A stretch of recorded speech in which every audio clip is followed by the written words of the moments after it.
好，我们来看人生啊。一般说人生三个阶段啊。第一个阶段是昨夜西风凋碧树，独上高楼，望尽天涯路。追寻啊。好，然后由追寻进到衣带渐宽终不悔，为消得人憔悴，经历各种的困难那个困难真是过瘾然后终于困难都度过去了，就是众里寻他千百度，蓦地回首，那人就在灯火阑珊处。我所追寻的事情成功了就这么简单。那好了，这三个历程，各位，我们最重视的是哪一个历程？是追寻，还是历练，还是成功？我们非常重视成功吗？不然，不是。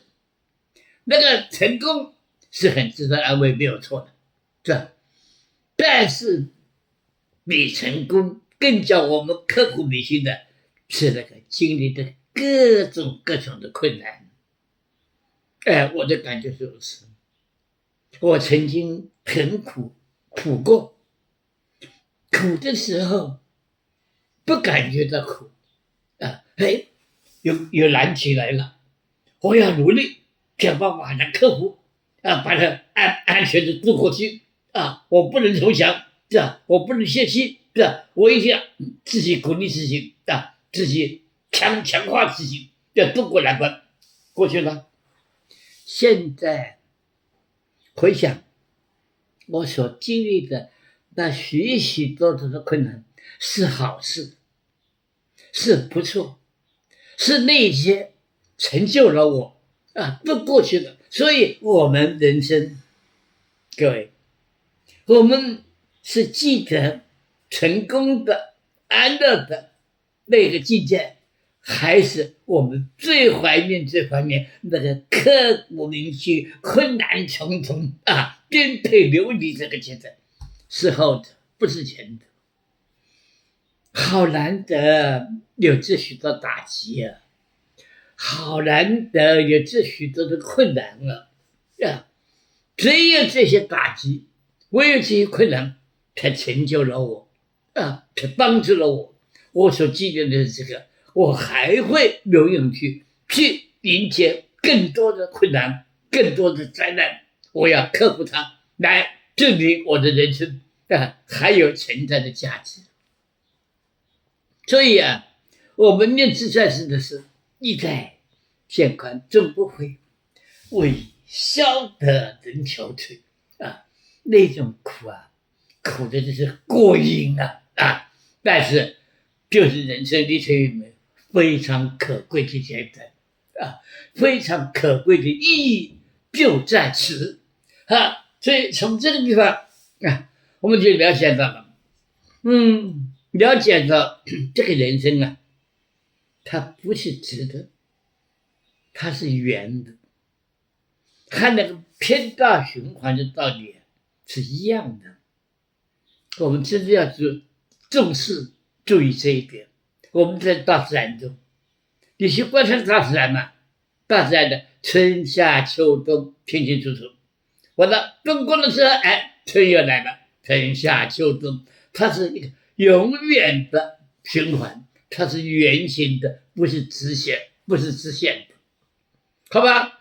那么的人生就这样人生的原则是这样，一事普毕，另事有生。一件事情刚做完，下面一些跟着来了一定是这样。当然我们会有疑问说，哎呀，这样子太累了吧，要不要休息一下？休息是需要的，但是很短大概你奋斗把一件事情做完，我想充其量大概1-2年、2-3年吧，是吧？当然也有长的，可能做到5-6年、7-8年也说不定，是吧？做完了，哎，你自己安慰自己了，对，总算成了啊，那我该休息一下了，是吧？你总会休息个10年吧，是吧？最多给你1年的休息就恢复了，赶快从事另外一种事情，一直做着你手中真情。所以一事普毕，另事又增，它是圆形的，它不是直线的啊。这个我们必须要了解这个道理，然后要坚决意志啊，迎接困难，这迎接如果有困难来太好了啊！我要感谢是吧？感谢有这个磨练我的机会啊！我赶快要拥抱这些困难，好好的去避免它，好好的去克服它，然后完成它。完成了之后，也许要休息一下，休息一段之后，重新再起啊，再做别的事情。人生来说，好几十年，对吧？你做了这一件事情吧，不够吧？是吧？我做了什么？最少变成要像范蠡的样子。他做过上将军，又做过企业家，又做过宰相啊！你再回去再做企业家，这才值得。所以人生的时候，我这个标题叫做“人生旅程”，它是圆形的啊。